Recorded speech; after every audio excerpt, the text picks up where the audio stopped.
क्या आपके सपने भी कभी हालातों से टकरा गए हैं जब हर कोई कहता है ये तेरे बस की बात नहीं। एक लड़का जिसने लालटेन की रोशनी में पढ़ाई की, शहर की चाय की दुकान में काम किया और फिर कुछ ऐसा किया जिससे लाखों लोग उसे सलाम करने लगे।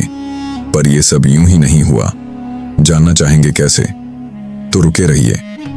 राजस्थान के एक छोटे से गांव में, जहां रेगिस्तान की धूल हवा में उड़ती थी और सूरज की गर्मी हर सपने को जलाने की कोशिश करती थी, वहां रहता था अंकित। 19 साल का अंकित एक साधारण परिवार से था। उसके पिता रामलाल एक छोटे से खेत में काम करते थे और माँ गीता गांव की औरतों के साथ मिलकर मटके बनाती थीं। उनके घर में बिजली नहीं थी और रात को लालटेन की रोशनी में अंकित की छोटी बहन रीना पढ़ाई करती थी। अंकित का दिल बेचैन था। गांव के लोग कहते, यहाँ सपने देखने की जगह नहीं, खेती करो, शादी करो और जिंदगी गुजार दो। लेकिन अंकित की आंखों में एक अलग चमक थी। वह रात को तारों भरे आसमान को देखता और सोचता, क्या मैं कुछ बड़ा नहीं कर सकता? क्या मेरी जिंदगी सिर्फ धूल और पसीने तक सीमित है? एक दिन गांव में मेला लगा। वहां एक बूढ़े साधु आए जिन्हें लोग गुरुजी कहते थे। गुरुजी ने गांव वालों से कहा, सपने वो नहीं जो सोते वक्त देखे जाते हैं, सपने वो हैं जो तुम्हें सोने न दें। अंकित के कानों में ये शब्द गूंज गए। उसने हिम्मत करके गुरुजी से पूछा, मैं एक गरीब किसान का बेटा हूं, मेरे पास न पैसे हैं न पढ़ाई, क्या मेरे सपने सच हो सकते हैं? गुरुजी ने मुस्कुराकर कहा, अंकित, पहले अपने अंदर की धूल हटाओ, फिर दुनिया को रंग दो। अंकित ने ठान लिया कि वह अपने परिवार की हालत बदलेगा, लेकिन रास्ता आसान नहीं था। गांव में स्कूल था, पर शिक्षक शायद ही आते। अंकित ने 10वीं तक पढ़ाई की थी, लेकिन किताबों से ज्यादा उसे खेतों में काम करना पड़ता था। एक दिन गांव के एक साहूकार मोहनलाल ने उसे पैसे का लालच दिया। अंकित, मेरे लिए कुछ सामान शहर से लाओ, अच्छा पैसा मिलेगा, उसने कहा। लालच में अंकित ने हामी भर दी, लेकिन जब वह शहर पहुंचा तो उसे पता चला कि सामान अवैध था। डर के मारे उसने सामान छोड़ दिया और भाग आया। साहूकार गुस्से में आग बबूला हो गया और उसने अंकित को धमकी दी, तूने मेरा नुकसान किया, अब देख तेरा क्या हाल होता है। उस रात अंकित अपने घर के बाहर बैठा रो रहा था। उसकी मां ने उसे देखा और पूछा, क्या हुआ बेटा? अंकित ने सब बता दिया। गीता ने उसे गले लगाया और कहा, गलती करना इंसान की फितरत है, लेकिन उससे सीखना इंसान की हिम्मत है। अंकित ने फैसला किया कि वह गलत रास्तों से दूर रहेगा। उसने गांव के स्कूल में फिर से पढ़ाई शुरू की। वह दिन में खेतों में काम करता और रात को लालटेन की रोशनी में पढ़ता। गांव के लोग उसका मजाक उड़ाते, ये क्या नया नाटक है, खेती छोड़कर किताबें पढ़ेगा? लेकिन अंकित रुका नहीं। स्कूल में उसकी मुलाकात शांति मैडम से हुई, एक रिटायर्ड शिक्षिका जो गांव में बच्चों को मुफ्त पढ़ाती थी। शांति मैडम ने अंकित में कुछ खास देखा। तुम में आग है अंकित, इसे बुझने मत देना, उन्होंने कहा। उन्होंने अंकित को एक पुरानी लाइब्रेरी की किताबें दी। उनमें से एक थी एपीजे अब्दुल कलाम की जीवनी।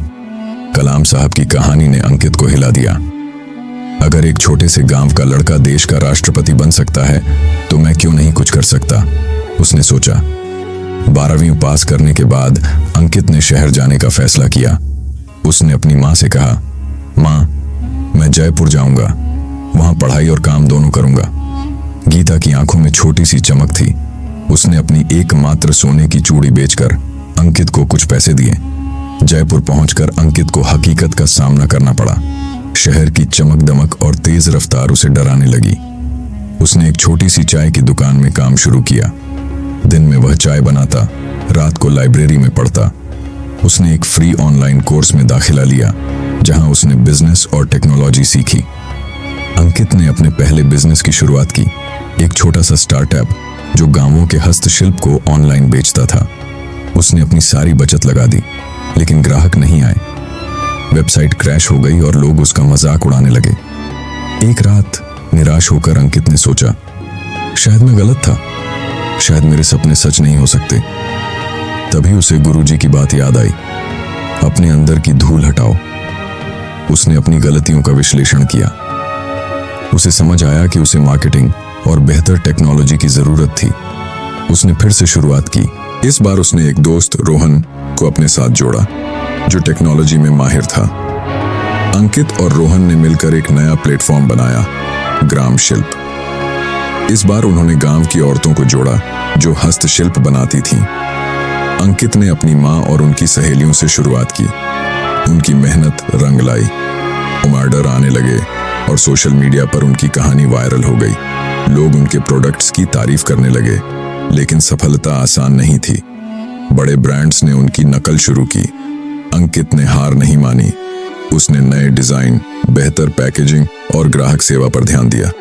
उसका मंत्र था, सपने वो नहीं जो टूट जाएं, सपने वो हैं जो तुम्हें मजबूत बनाएं। सफलता के बाद अंकित को एक खालीपन महसूस हुआ। वह अब भी वही गांव का लड़का था। उसने फैसला किया कि वह अपने गांव के लिए कुछ करेगा। उसने अपनी कमाई से गांव में एक स्किल सेंटर खोला, जहां बच्चों और औरतों को टेक्नोलॉजी और हस्तशिल्प सिखाया जाता था।